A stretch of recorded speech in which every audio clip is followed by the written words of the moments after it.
Law 4. Always say less than necessary. Judgment. When you are trying to impress people with words, the more you say, the more common you appear, and the less in control. Even if you're saying something banal, it will seem original if you make it vague, open-ended, and sphinx-like. Powerful people impress and intimidate by saying less. The more you say, the more likely you are to say something foolish. Observance of the law.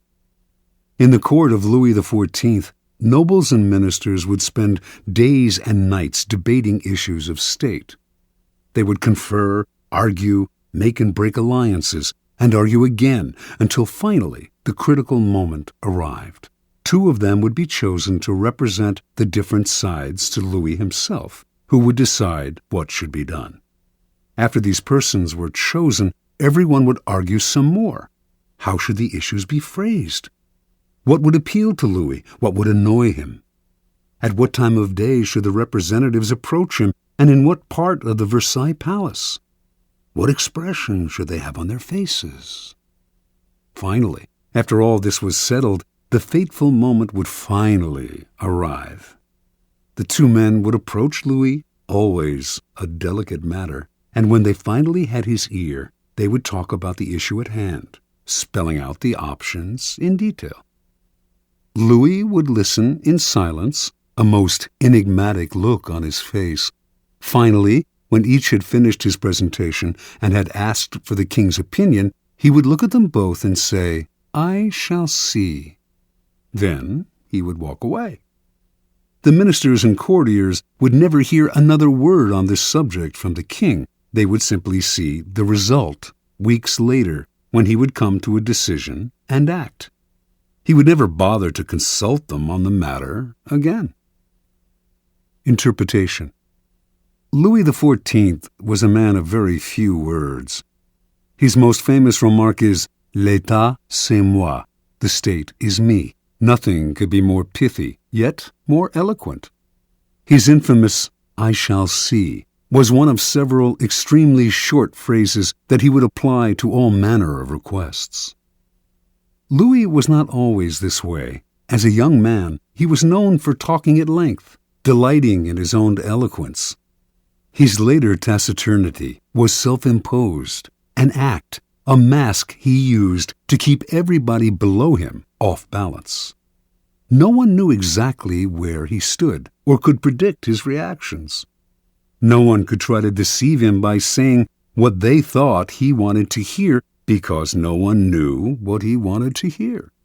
As they talked on and on to the silent Louis, they revealed more and more about themselves, information he would later use against them to great effect. In the end, Louis's silence kept those around him terrified and under his thumb. It was one of the foundations of his power.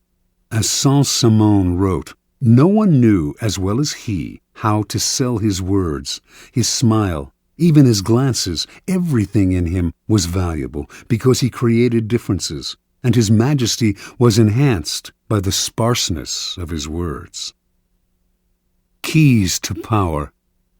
Power is, in many ways, a game of appearances, and when you say less than necessary, you inevitably appear greater and more powerful than you are. Your silence will make other people uncomfortable. Humans are machines of interpretation and explanation. They have to know what you are thinking. When you carefully control what you reveal, they cannot pierce your intentions or your meaning. Your short answers and silences will put them on the defensive, and they will jump in, nervously filling the silence with all kinds of comments that will reveal valuable information about them and their weaknesses. They will leave a meeting with you feeling as if they had been robbed, and they will go home and ponder your every word. This extra attention to your brief comments will only add to your power. Law 5. So much depends on reputation. Guard it with your life. Judgment. Reputation is the cornerstone of power. Through reputation alone, you can intimidate and win. Once it slips, however, you are vulnerable and will be attacked on all sides. Make your reputation unassailable. Always be alert to potential attacks and thwart them before they happen. Meanwhile, learn to destroy your enemies by opening holes in their own reputations. Then stand aside and let public opinion hang them. Observance of the law. During China's War of the Three Kingdoms, A.D. 207 to 65, the great general Zhuge Liang, leading the forces of the Shu kingdom, dispatched his vast army to a distant camp while he rested in a small town with a handful of soldiers. Suddenly, sentinels hurried in with the alarming news that an enemy force of over 150,000 troops under Sima Yi was approaching. With only 100 men to defend him, Zhuge Liang's situation was hopeless. The enemy would finally capture this renowned leader. Without lamenting his fate or wasting time trying to figure out how he had been caught, Liang ordered his troops to take down their flags, throw open the city gates, and hide. He himself then took a seat on the most visible part of the city's wall, wearing a Taoist robe. He lit some incense, strummed his lute, and began to chant. Minutes later, he could see the vast enemy army approaching, an endless phalanx of soldiers. Pretending not to notice them, he continued to sing and play the lute. Soon the army stood at the town gates. At its head was Sima Yi, who instantly recognized the man on the wall. Even so, as his soldiers itched to enter the unguarded town through its open gates, Sima Yi hesitated, held them back, and studied Liang on the wall. Then he ordered an immediate and speedy retreat. Interpretation. Zhuge Liang was commonly known as the Sleeping Dragon. His exploits in the War of the Three Kingdoms were legendary. Once a man claiming to be a disaffected enemy lieutenant came to his camp offering help and information. Liang instantly recognized the situation as a setup. This man was a false deserter and should be beheaded. At the last minute, though, as the axe was about to fall, Liang stopped the execution and offered to spare the man's life if he agreed to become a double agent. Grateful and terrified, the man agreed and began supplying false information to the enemy. Liang won battle after battle. The Sleeping Dragon carefully cultivated his reputation of being the cleverest man in China, one who always had a trick up his sleeve. As powerful as any weapon, this reputation struck fear into his enemy. Sima Yi had fought against Zhuge Liang dozens of times and knew him well. When he came on the empty city, with Liang praying on the wall, he was stunned. The Taoist robes, the chanting, the incense, this had to be a game of intimidation. The man was obviously taunting him, daring him to walk into a trap. The game was so obvious that for one moment it crossed Yi's mind that Liang actually was alone and desperate. But so great was his fear of Liang that he dared not risk finding out. Such is the power of reputation. It can put a vast army on the defensive, even force them into retreat without a single arrow being fired. Keys to power. The people around us, even our closest friends, will always, to some extent, remain mysterious and unfathomable. Their characters have secret recesses that they never reveal. The unknowableness of other people could prove disturbing if we thought about it long enough, since it would make it impossible for us really to judge other people. So, we prefer to ignore this fact and to judge people on their appearances, on what is most visible to our eyes: clothes, gestures, words, actions. In the social realm, appearances are the barometer of almost all of our judgments. and you must never be misled into believing otherwise. One false slip, one awkward or sudden change in your appearance can prove disastrous. This is the reason for the supreme importance of making and maintaining a reputation that is of your own creation. That reputation will protect you in the dangerous game of appearances, distracting the probing eyes of others from knowing what you are really like, and giving you a degree of control over how the world judges you, a powerful position to be in. Reputation has a power like magic. With one stroke of its wand, it can double your strength. It can also send people scurrying away from you. Whether the exact same deeds appear brilliant or dreadful can depend entirely on the reputation of the doer. In the beginning, you must work to establish a reputation for one outstanding quality, whether generosity or honesty or cunning. This quality sets you apart and gets other people to talk about you. You then make your reputation known to as many people as possible. Subtly, though, take care to build slowly and with a firm foundation, and watch as it spreads like wildfire. Reputation is a treasure to be carefully collected and hoarded. Especially when you are first establishing it, you must protect it strictly, anticipating all attacks on it. Once it is solid, do not let yourself get angry or defensive at the slanderous comments of your enemies. That reveals insecurity, not confidence in your reputation. Take the high road instead, and never appear desperate in your self-defense. On the other hand, an attack on another man's reputation is a potent weapon, particularly when you have less power than he does. He has much more to lose in such a battle, and your own thus far small reputation gives him a small target when he tries to return your fire. But this tactic must be practiced with skill. You must not seem to engage in petty vengeance. If you do not break your enemy's reputation cleverly, you will inadvertently ruin your own. Law 6. Court attention at all cost. Judgment. Everything is judged by its appearance. What is unseen counts for nothing.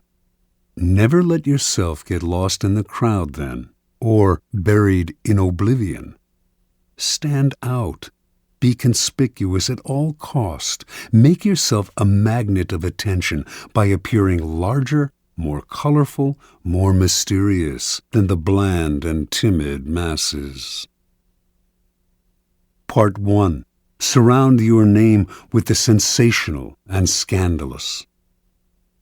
Draw attention to yourself by creating an unforgettable, even controversial image.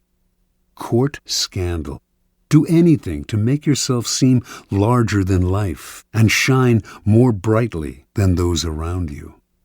Make no distinction between kinds of attention. Notoriety of any sort will bring you power. Better to be slandered and attacked than ignored. Observance of the law. P.T. Barnum started his career as an assistant to the owner of a circus, Aaron Turner. In 1836, the circus stopped in Annapolis, Maryland, for a series of performances. On the morning of opening day, Barnum took a stroll through town, wearing a new black suit. People started to follow him. Someone in the gathering crowd shouted out that he was the Reverend Ephraim K. Avery, infamous as a man acquitted of the charge of murder, but still believed guilty by most Americans.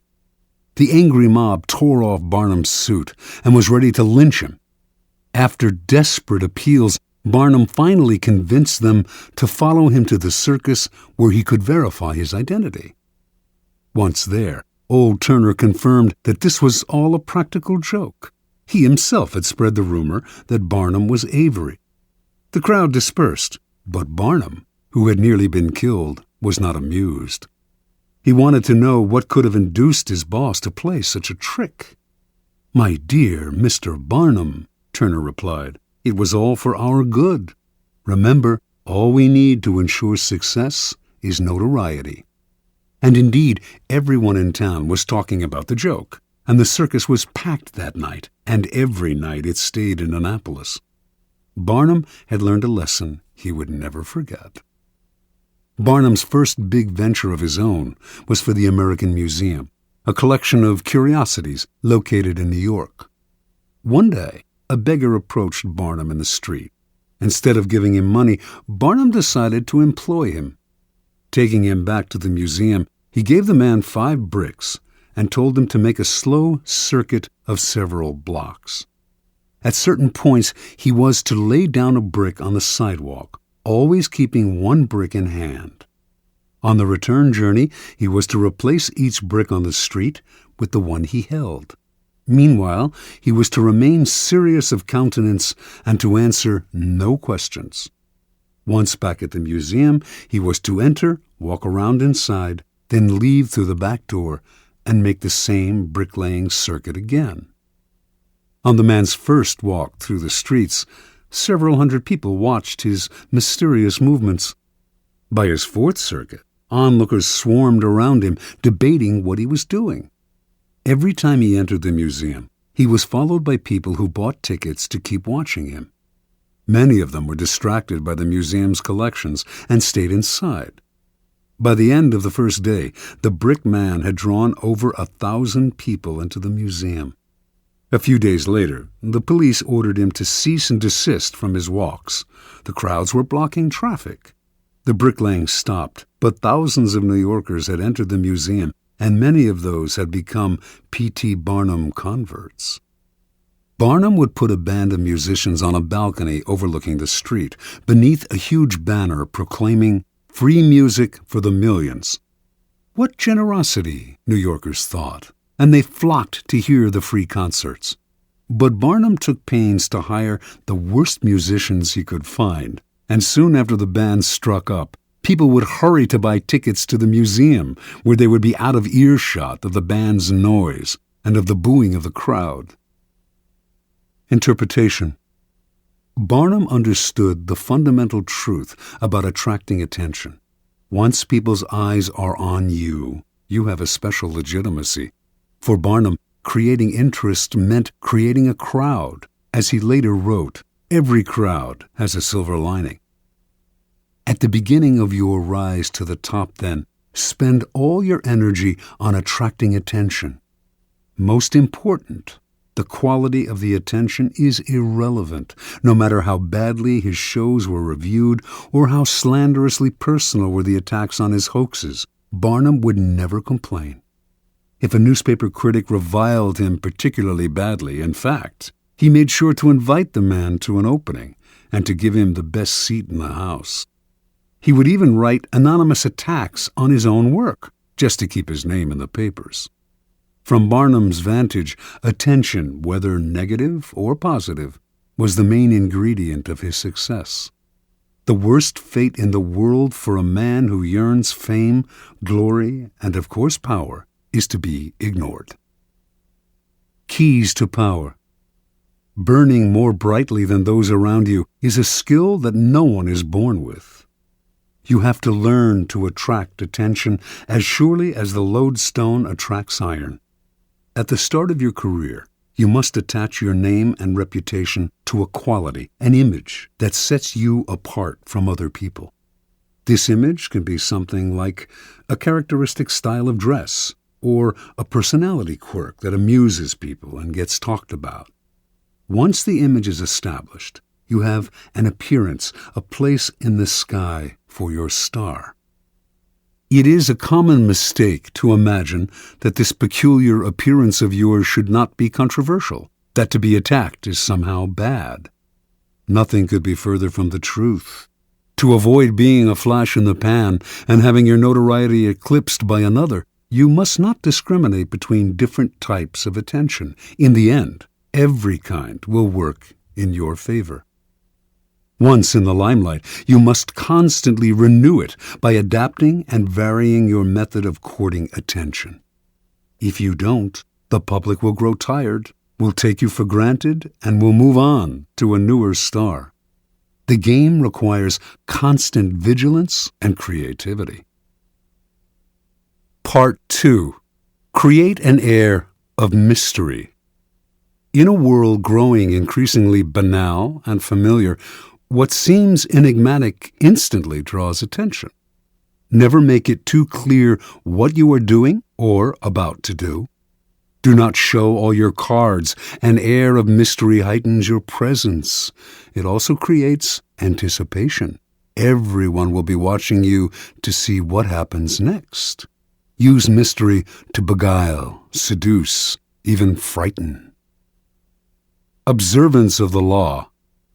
Beginning in 1905, rumors started to spread throughout Paris of a young Oriental girl who danced in a private home, wrapped in veils that she gradually discarded. A local journalist who had seen her dancing reported that a woman from the Far East had come to Europe laden with perfume and jewels to introduce some of the richness of the Oriental color and life into the satiated society of European cities. Soon everyone knew the dancer's name, Mata Hari. Early that year, in the winter, small and select audiences would gather in a salon filled with Indian statues and other relics, while an orchestra played music inspired by Hindu and Javanese melodies. After keeping the audience waiting and wondering, Mata Hari would suddenly appear in a startling costume, a white cotton brassiere covered with Indian-type jewels, jeweled bands at the waist supporting a sarong that revealed as much as it concealed, bracelets up the arms. Then Mata Hari would dance, in a style no one in France had seen before, her whole body swaying as if she were in a trance. She told her excited and curious audience that her dances told stories from Indian mythology and Javanese folk tales. Soon, the cream of Paris, ambassadors from far-off lands, were competing for invitations to the salon, where it was rumored that Mata Hari was actually performing sacred dances in the nude. The public wanted to know more about her. She told journalists that she was actually Dutch in origin, but had grown up on the island of Java. She would also talk about time spent in India, how she had learned sacred Hindu dances there, and how Indian women can shoot straight, ride horseback, and are capable of doing logarithms and talk philosophy. By the summer of 1905, although few Parisians had actually seen Mata Hari dance, her name was on everyone's lips. As Mata Hari gave more interviews, the story of her origins kept changing. She had grown up in India. Her grandmother was the daughter of a Javanese princess. She had lived on the island of Sumatra, where she had spent her time horseback riding, gun in hand, and risking her life. No one knew anything certain about her, but journalists did not mind these changes in her biography. They compared her to an Indian goddess, a creature from the pages of Baudelaire. Whatever their imagination wanted to see in this mysterious woman from the East. In August of 1905, Mata Hari performed for the first time in public. Crowds thronging to see her on opening night caused a riot. She had now become a cult figure, spawning many imitations. One reviewer wrote, "Mata Hari personifies all the poetry of India, its mysticism, its voluptuousness, its hypnotizing charm."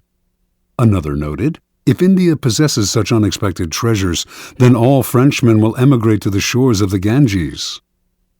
Soon, the fame of Mata Hari and her sacred Indian dances spread beyond Paris. She was invited to Berlin, Vienna, Milan. Over the next few years, she performed throughout Europe, mixed with the highest social circles, and earned an income that gave her an independence rarely enjoyed by a woman of the period. Then, near the end of World War I, she was arrested in France, tried, convicted, and finally executed as a German spy. Only during the trial did the truth come out. Mata Hari was not from Java or India, had not grown up in the Orient, did not have a drop of Eastern blood in her body. Her real name was Margaretha Zell, and she came from the stolid northern province of Friesland, Holland. Interpretation. When Margaretha Zell arrived in Paris in 1904, she had half a franc in her pocket. She was one of the thousands of beautiful young girls who flocked to Paris every year, taking work as artists' models, nightclub dancers, or vaudeville performers at the Folies Bergère. After a few years, they would inevitably be replaced by younger girls, and would often end up on the streets, turning to prostitution, or else returning to the town they came from, older and chastened. Zell had higher ambitions. She had no dance experience and had never performed in the theater, but as a young girl, she had traveled with her family and had witnessed local dances in Java and Sumatra. Zell clearly understood that what was important in her act was not the dance itself, or even her face or figure, but her ability to create an air of mystery about herself. The mystery she created lay not just in her dancing, or her costumes, or the stories she would tell, or her endless lies about her origins. It lay in an atmosphere enveloping everything she did. There was nothing you could say for sure about her. She was always changing, always surprising her audience with new costumes, new dances, new stories. This air of mystery left the public always wanting to know more, always wondering about her next move. Mata Hari was no more beautiful than many of the other young girls who came to Paris, and she was not a particularly good dancer. What separated her from the mass, what attracted and held the public's attention and made her famous and wealthy, was her mystery. People are enthralled by mystery because it invites constant interpretation. They never tire of it. The mysterious cannot be grasped, and what cannot be seized and consumed creates power. Keys to power. In a world that is ever more banal, that has had its mystery and myth squeezed out of it, we secretly crave enigmas, people or things that cannot be instantly interpreted, seized, and consumed. That is the power of the mysterious. It invites layers of interpretation, excites our imagination, seduces us into believing that it conceals something marvelous. The world has become so familiar and its inhabitants so predictable that what wraps itself in mystery will almost always draw the limelight to it and make us watch it. Do not imagine that to create an air of mystery, you have to be grand and awe-inspiring. Mystery that is woven into your day-to-day demeanor and is subtle has that much more power to fascinate and attract attention. Remember, most people are up front, can be read like an open book, take little care to control their words or image, and are hopelessly predictable. By simply holding back, keeping silent, occasionally uttering ambiguous phrases, deliberately appearing inconsistent, and acting odd in the subtlest of ways, you will emanate an aura of mystery. The people around you will then magnify that aura by constantly trying to interpret you. Mysterious people put others in a kind of inferior position, that of trying to figure them out. To degrees that they can control, they also elicit the fear surrounding anything uncertain or unknown. All great leaders know that an aura of mystery draws attention to them and creates an intimidating presence. If your social position prevents you from completely wrapping your actions in mystery, you must at least learn to make yourself less obvious. Every now and then, act in a way that does not mesh with other people's perception of you. This way, you keep those around you on the defensive, eliciting the kind of attention that makes you powerful. Law 7. Get others to do the work for you, but always take the credit. Judgment. Use the wisdom, knowledge, and legwork of other people to further your own cause. Not only will such assistance save you valuable time and energy, it will give you a godlike aura of efficiency and speed. In the end, your helpers will be forgotten and you will be remembered. Never do yourself what others can do for you. Transgression and observance of the law. In 1883, a young Serbian scientist named Nikola Tesla was working for the European division of the Continental Edison Company. He was a brilliant inventor, and Charles Batchelor, a plant manager and a personal friend of Thomas Edison, persuaded him he should seek his fortune in America, giving him a letter of introduction to Edison himself. So began a life of woe and tribulation that lasted until Tesla's death. When Tesla met Edison in New York, the famous inventor hired him on the spot. Tesla worked 18-hour days, finding ways to improve the primitive Edison dynamos. Finally, he offered to redesign them completely. To Edison, this seemed a monumental task that could last years without paying off. But he told Tesla, "There's $50,000 in it for you, if you can do it." Tesla labored day and night on the project, and after only a year, he produced a greatly improved version of the dynamo, complete with automatic controls. He went to Edison to break the good news and receive his $50,000. Edison was pleased with the improvement, for which he and his company would take credit. But when it came to the issue of the money, he told the young Serb, "Tesla, you don't understand our American humor," and offered a small raise instead. Tesla's obsession was to create an alternating current system, AC, of electricity.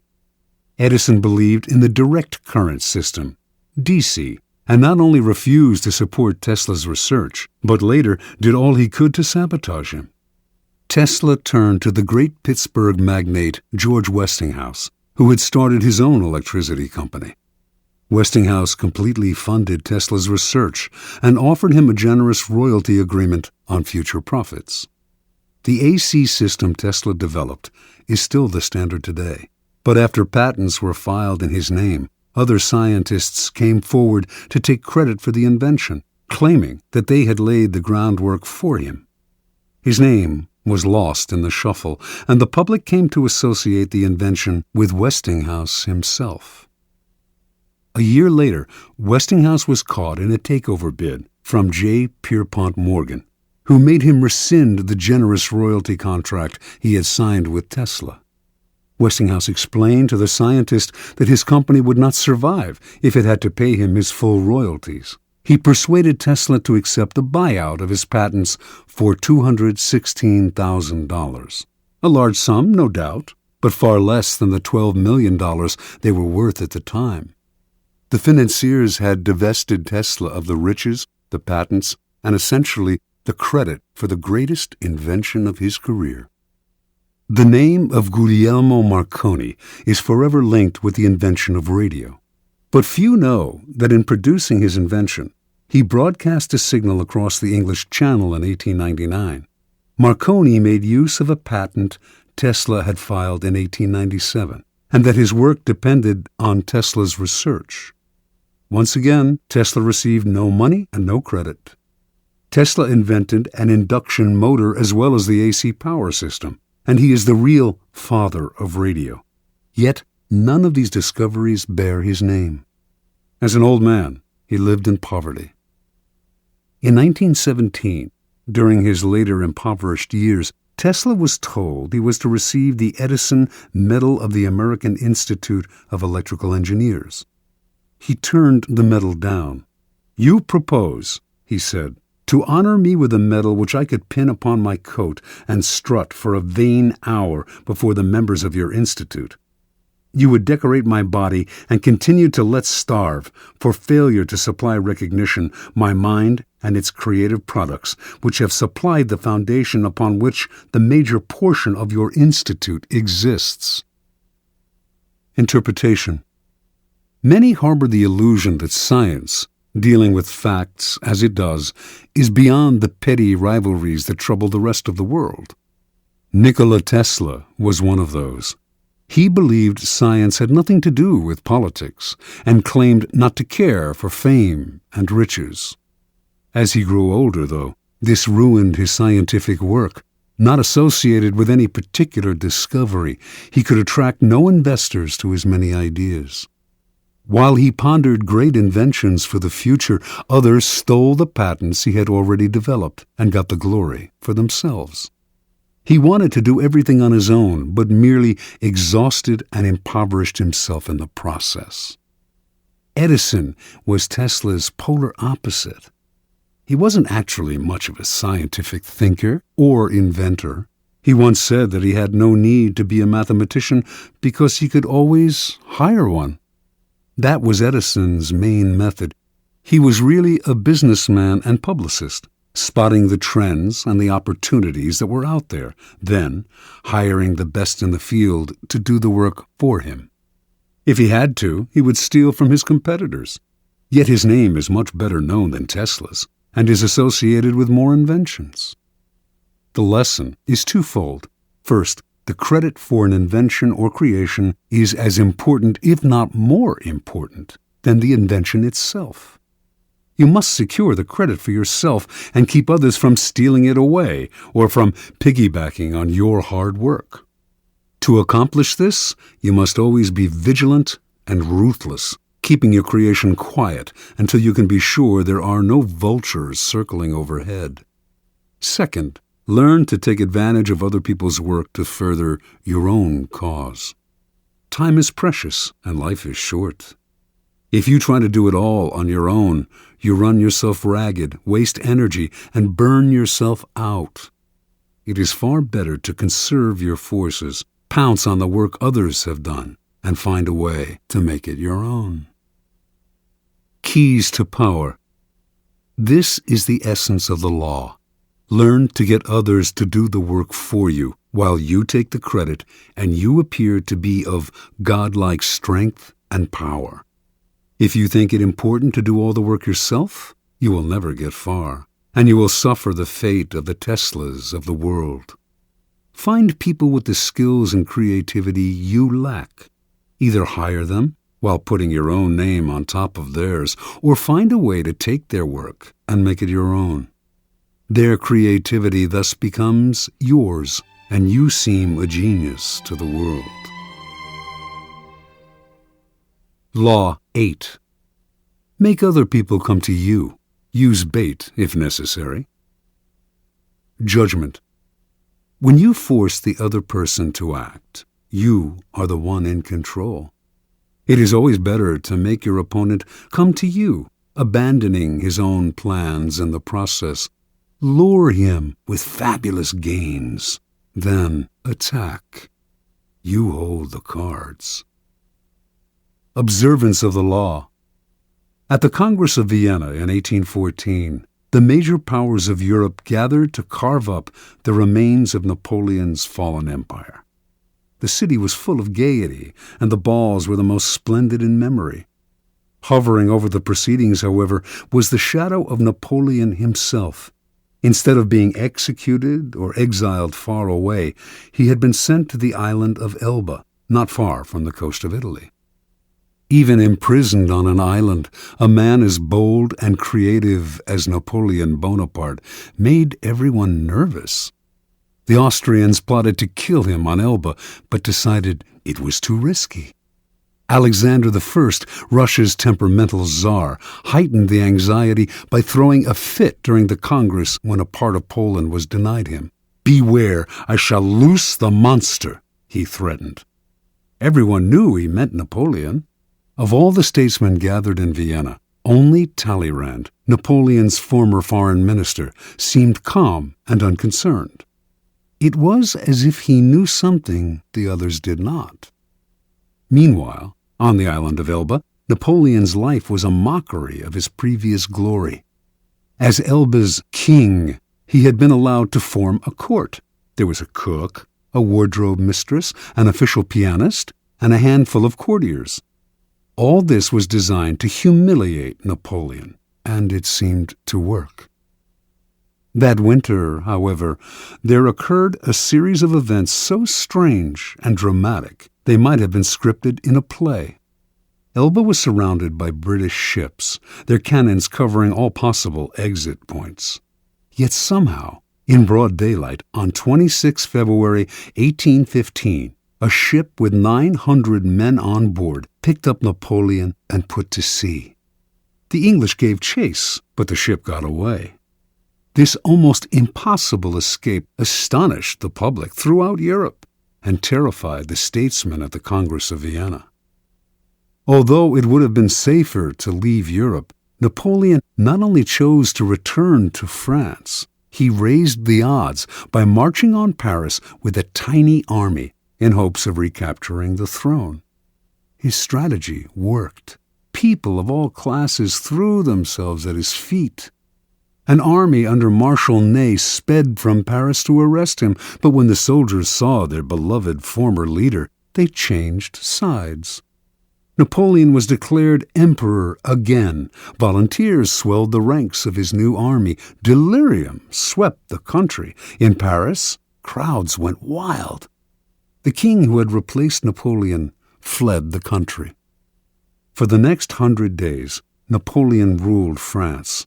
Soon, however, the giddiness subsided. France was bankrupt, its resources nearly exhausted, and there was little Napoleon could do about this. At the Battle of Waterloo in June of that year, he was finally defeated for good. This time, his enemies had learned their lesson. They exiled him to the barren island of St. Helena off the west coast of Africa. There, he had no more hope of escape. Interpretation. Only years later did the facts of Napoleon's dramatic escape from Elba come to light. Before he decided to attempt this bold move, visitors to his court had told him that he was more popular in France than ever, and that the country would embrace him again. One of these visitors was Austria's General Kohler, who convinced Napoleon that if he escaped, the European powers, England included, would welcome him back into power. Napoleon was tipped off that the English would let him go, and indeed his escape occurred in the middle of the afternoon, in full view of English spyglasses. What Napoleon did not know was that there was a man behind it all, pulling the strings, and that this man was his former minister, Talleyrand. And Talleyrand was doing all this, not to bring back the glory days, but to crush Napoleon once and for all. Considering the emperor's ambition, unsettling to Europe's stability, he had turned against him long ago. When Napoleon was exiled to Elba, Talleyrand had protested. Napoleon should be sent farther away, he argued, or Europe would never have peace. But no one listened. Instead of pushing his opinion, Talleyrand bided his time. Working quietly, he eventually won over Castlereagh and Metternich, the foreign ministers of England and Austria. Together, these men baited Napoleon into escaping. Even Kohler's visit, to whisper the promise of glory in the exile's ear, was part of the plan. Like a master card player, Talleyrand figured everything out in advance. He knew Napoleon would fall into the trap he had set. He also foresaw that Napoleon would lead the country into a war which, given France's weakened condition, could only last a few months.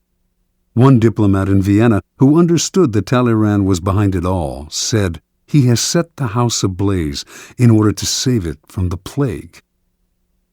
Keys to power. How many times has this scenario played itself out in history? An aggressive leader initiates a series of bold moves that begin by bringing him much power. Slowly, however, his power reaches a peak, and soon everything turns against him. His numerous enemies band together, trying to maintain his power. He exhausts himself going in this direction and that, and inevitably he collapses. The reason for this pattern is that the aggressive person is rarely in full control. He cannot see more than a couple of moves ahead, cannot see the consequences of this bold move or that one, because he is constantly being forced to react to the moves of his ever-growing host of enemies, and to the unforeseen consequences of his own rash actions, his aggressive energy is turned against him.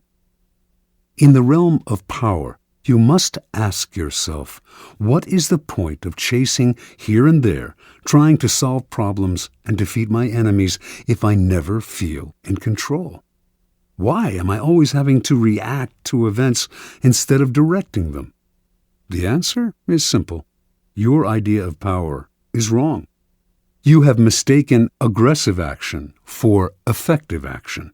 And most often, the most effective action is to stay back, keep calm, and let others be frustrated by the traps you lay for them, playing for long-term power rather than quick victory. Remember, the essence of power is the ability to keep the initiative, to get others to react to your moves, to keep your opponent and those around you on the defensive. When you make other people come to you, you suddenly become the one controlling the situation, and the one who has control has power. Two things must happen to place you in this position. You yourself must learn to master your emotions and never to be influenced by anger. Meanwhile, however, you must play on people's natural tendency to react angrily when pushed and baited. In the long run, the ability to make others come to you is a weapon far more powerful than any tool of aggression. Manipulation is a dangerous game. Once someone suspects he is being manipulated, it becomes harder and harder to control him. But when you make your opponent come to you, you create the illusion that he is controlling the situation. He does not feel the strings that pull him, just as Napoleon imagined that he himself was the master of his daring escape and return to power.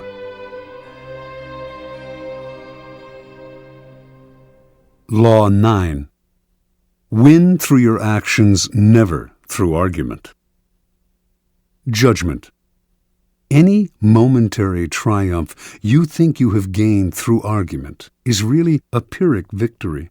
The resentment and ill will you stir up is stronger and lasts longer than any momentary change of opinion. It is much more powerful to get others to agree with you through your actions without saying a word. Demonstrate, do not explicate. Observance of the law.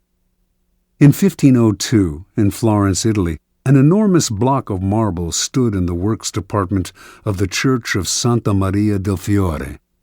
It had once been a magnificent piece of raw stone, but an unskilled sculptor had mistakenly bored a hole through it where there should have been a figure's legs, generally mutilating it. Piero Soderini, Florence's mayor, had contemplated trying to save the block by commissioning Leonardo da Vinci to work on it, or some other master, but had given up, since everyone agreed that the stone had been ruined. So, despite the money that had been wasted on it, it gathered dust in the dark halls of the church. This was where things stood until some Florentine friends of the great Michelangelo decided to write to the artist, then living in Rome. He alone, they said, could do something with the marble, which was still magnificent raw material. Michelangelo traveled to Florence, examined the stone, and came to the conclusion that he could, in fact, carve a fine figure from it by adapting the pose to the way the rock had been mutilated. Soderini argued that this was a waste of time. Nobody could salvage such a disaster, but he finally agreed to let the artist work on it. Michelangelo decided he would depict a young David, sling in hand. Weeks later, as Michelangelo was putting the final touches on the statue, Soderini entered the studio. Fancying himself a bit of a connoisseur, he studied the huge work and told Michelangelo that while he thought it was magnificent, the nose, he judged, was too big. Michelangelo realized that Soderini was standing in a place right under the giant figure and did not have the proper perspective. Without a word, he gestured for Soderini to follow him up the scaffolding. Reaching the nose, he picked up his chisel, as well as a bit of marble dust that lay on the planks. With Soderini just a few feet below him on the scaffolding, Michelangelo started to tap lightly with the chisel, letting the bits of dust he had gathered in his hand to fall little by little. He actually did nothing to change the nose, but gave every appearance of working on it. After a few minutes of the charade, he stood aside. "Look at it now." "I like it better," replied Soderini. "You've made it come alive." Interpretation. Michelangelo knew that by changing the shape of the nose, he might ruin the entire sculpture. Yet Soderini was a patron who prided himself on his aesthetic judgment. To offend such a man by arguing would not only gain Michelangelo nothing, it would put future commissions in jeopardy. Michelangelo was too clever to argue. His solution was to change Soderini's perspective, literally bringing him closer to the nose, without making him realize that this was the cause of his misperception. Fortunately for posterity, Michelangelo found a way to keep the perfection of the statue intact, while at the same time making Soderini believe he had improved it. Such is the double power of winning through actions rather than argument. No one is offended, and your point is proven. Keys to power. In the realm of power, you must learn to judge your moves by their long-term effects on other people. The problem in trying to prove a point or gain a victory through argument is that in the end, you can never be certain how it affects the people you're arguing with. They may appear to agree with you politely, but inside they may resent you. Or perhaps something you said inadvertently even offended them. Words have that insidious ability to be interpreted according to the other person's mood and insecurities. Even the best argument has no solid foundation, for we have all come to distrust the slippery nature of words. And days after agreeing with someone, we often revert to our old opinion out of sheer habit. Understand this. Words are a dime a dozen. Everyone knows that in the heat of an argument, we will all say anything to support our cause. We will quote the Bible, refer to unverifiable statistics. Who can be persuaded by bags of air like that? Action and demonstration are much more powerful and meaningful. They are there before our eyes for us to see. Yes, now the statue's nose does look just right. There are no offensive words, no possibility of misinterpretation. No one can argue with a demonstrated proof. As Balthazar Gracian remarks, the truth is generally seen, rarely heard. Law 10. Infection. Avoid the unhappy and unlucky. Judgment. You can die from someone else's misery. Emotional states are as infectious as diseases. You may feel you are helping the drowning man, but you are only precipitating your own disaster. The unfortunate sometimes draw misfortune on themselves. They will also draw it on you. Associate with the happy and fortunate instead. Transgression of the law. Born in Limerick, Ireland in 1818, Marie Gilbert came to Paris in the 1840s to make her fortune as a dancer and performer. Taking the name Lola Montez, her mother was of distant Spanish descent. She claimed to be a flamenco dancer from Spain. By 1845, her career was languishing, and to survive, she became a courtesan, quickly one of the more successful in Paris. Only one man could salvage Lola's dancing career, Alexandre Dujarier, owner of the newspaper with the largest circulation in France, and also the newspaper's drama critic. She decided to woo and conquer him. Investigating his habits, she discovered that he went riding every morning. An excellent horsewoman herself, she rode out one morning and accidentally ran into him. Soon they were riding together every day. A few weeks later, Lola moved into his apartment. For a while, the two were happy together. With Dujarrier's help, Lola began to revive her dancing career. Despite the risk to his social standing, Dujarier told friends he would marry her in the spring. Lola had never told him that she had eloped at age 19 with an Englishman and was still legally married. Although Dujarrier was deeply in love, his life started to slide downhill. His fortunes in business changed, and influential friends began to avoid him. One night, Dujarrier was invited to a party, attended by some of the wealthiest young men in Paris. Lola wanted to go too, but he would not allow it. They had their first quarrel, and Dujarrier attended the party by himself. There, hopelessly drunk, he insulted an influential drama critic, Jean-Baptiste Rosemont de Beauvalon, perhaps because of something the critic had said about Lola. The following morning, Beauvalon challenged him to a duel. Beauvalon was one of the best pistol shots in France.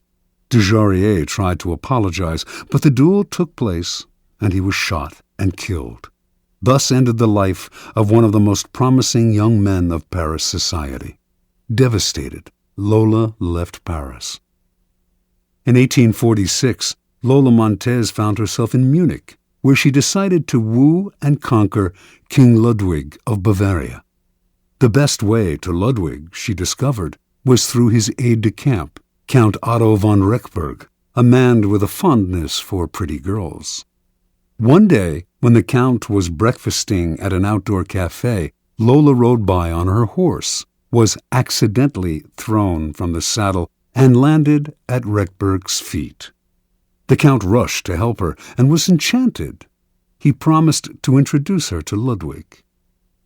Rechberg arranged an audience with the king for Lola, but when she arrived in the anteroom, she could hear the king saying he was too busy to meet a favor-seeking stranger. Lola pushed aside the sentries and entered his room anyway.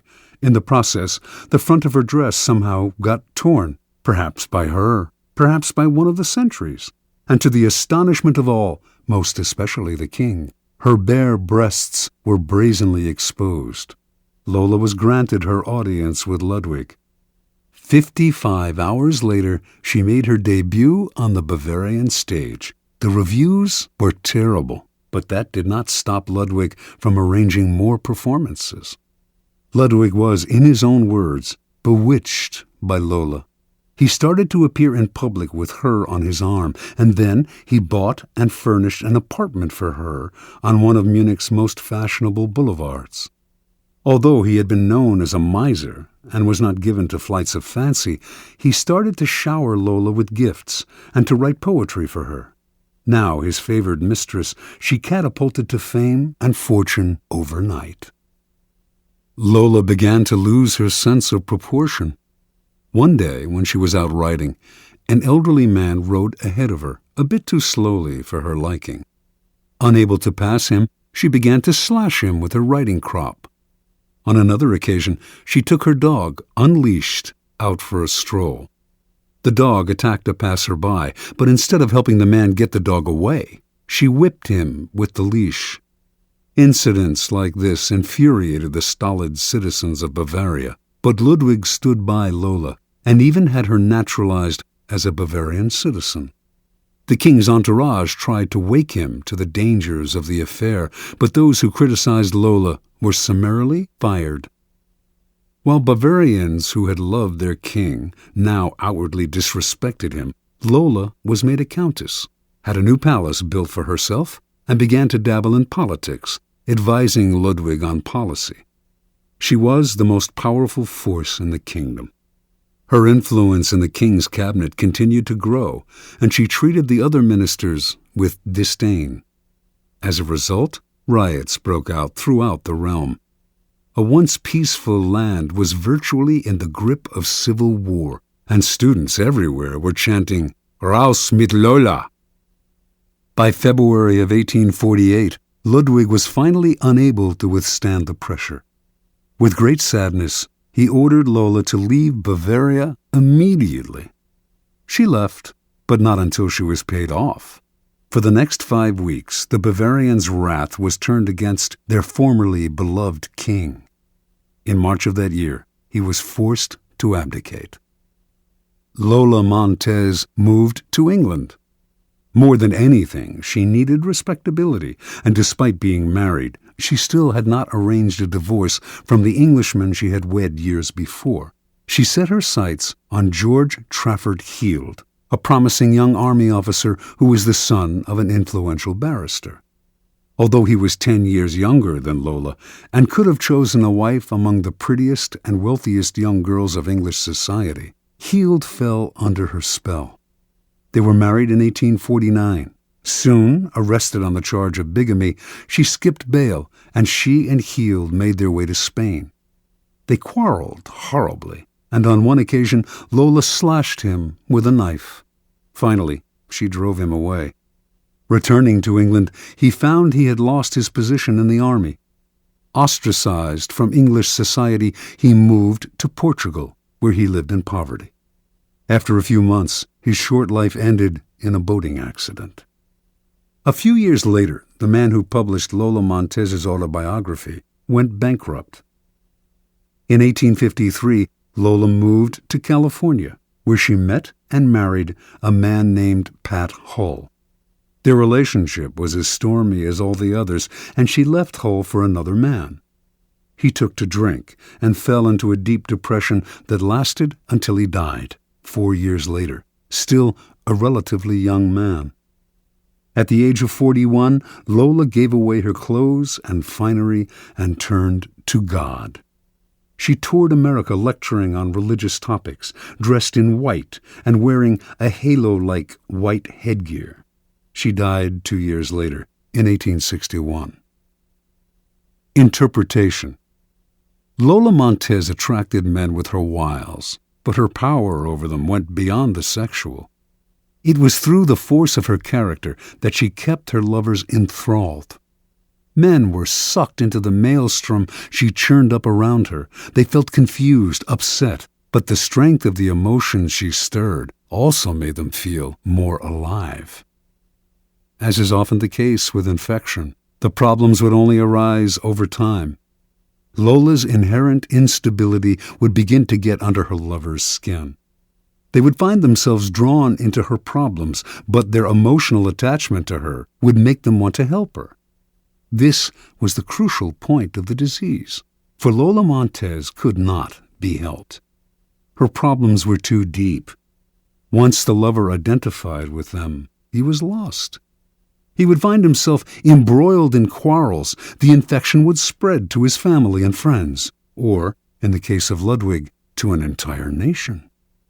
You could spend a lifetime studying the pathology of infecting characters, but don't waste your time.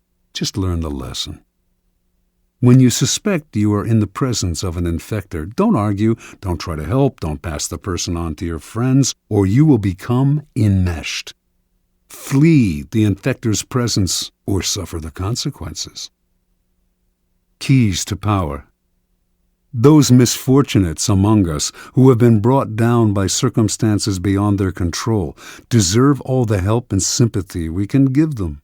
But there are others who are not born to misfortune or unhappiness, but who draw it upon themselves by their destructive actions and unsettling effect on others.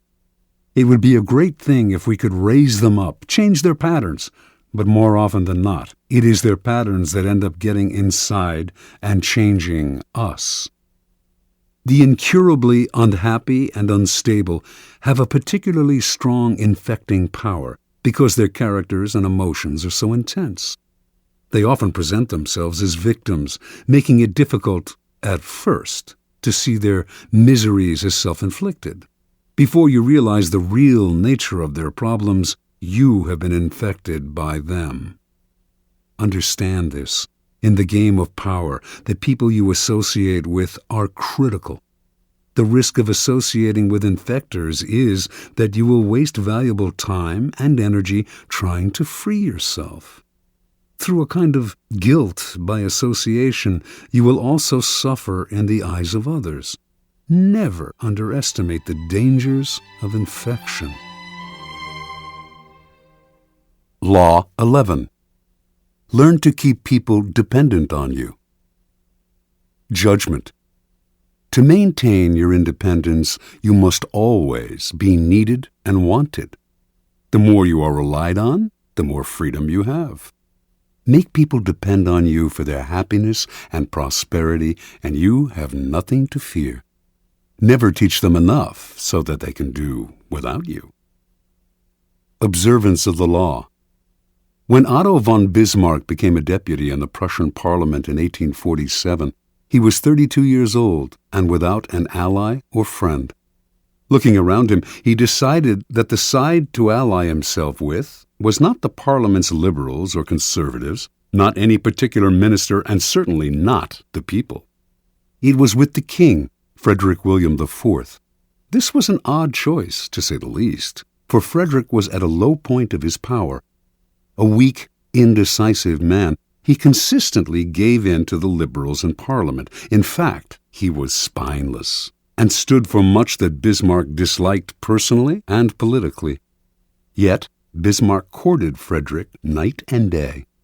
When other deputies attacked the king for his many inept moves, only Bismarck stood by him. Finally, it all paid off. In 1851, Bismarck was made a minister in the king's cabinet. Now he went to work. Time and again, he forced the king's hand, getting him to build up the military, to stand up to the liberals, to do exactly as Bismarck wished.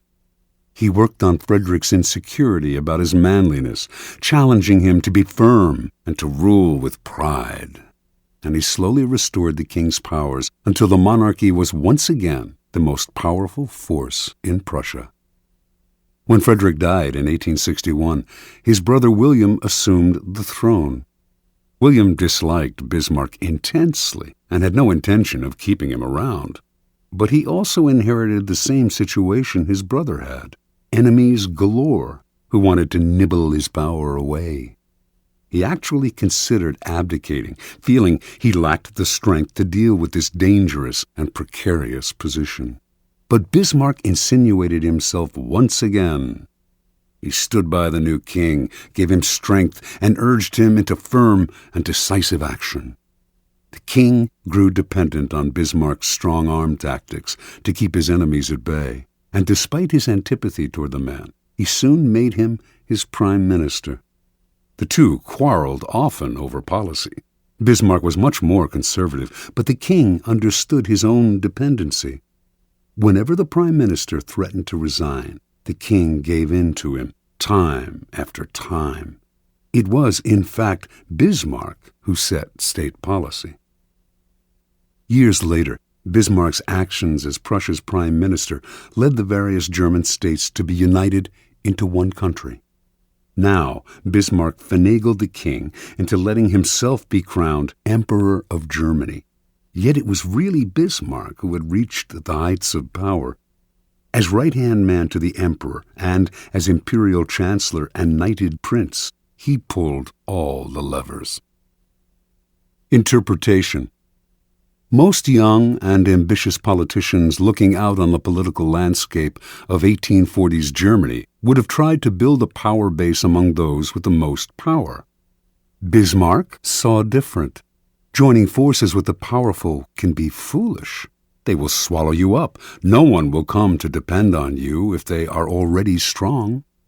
If you are ambitious, it is much wiser to seek out weak rulers or masters with whom you can create a relationship of dependency. You become their strength, their intelligence, their spine. What power you hold, if they got rid of you, the whole edifice would collapse. Necessity rules the world. People rarely act unless compelled to. If you create no need for yourself, then you will be done away with at first opportunity.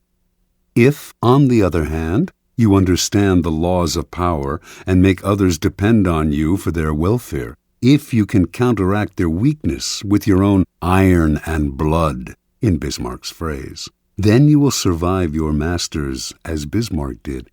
You will have all the benefits of power without the thorns that come from being a master. Keys to power.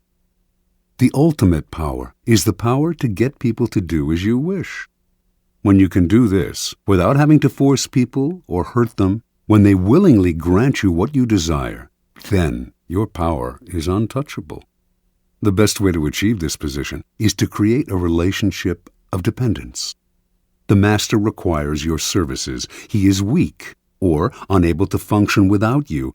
You have enmeshed yourself in his work so deeply that doing away with you would bring him great difficulty, or at least would mean valuable time lost in training another to replace you. Once such a relationship is established, you have the upper hand, the leverage to make the master do as you wish. It is the classic case of the man behind the throne, the servant of the king who actually controls the king. Do not be one of the many who mistakenly believe that the ultimate form of power is independence. Power involves a relationship between people. You will always need others as allies, pawns, or even as weak masters who serve as your front. The completely independent man would live in a cabin in the woods. He would have the freedom to come and go as he pleased, but he would have no power. The best you can hope for is that others will grow so dependent on you that you enjoy a kind of reverse independence. Their need for you frees you. One last warning. Do not imagine that your master's dependence on you will make him love you. In fact, he may resent and fear you. But as Machiavelli said, it is better to be feared than loved. Fear you can control. Love? Never. Depending on an emotion as subtle and changeable as love or friendship will only make you insecure.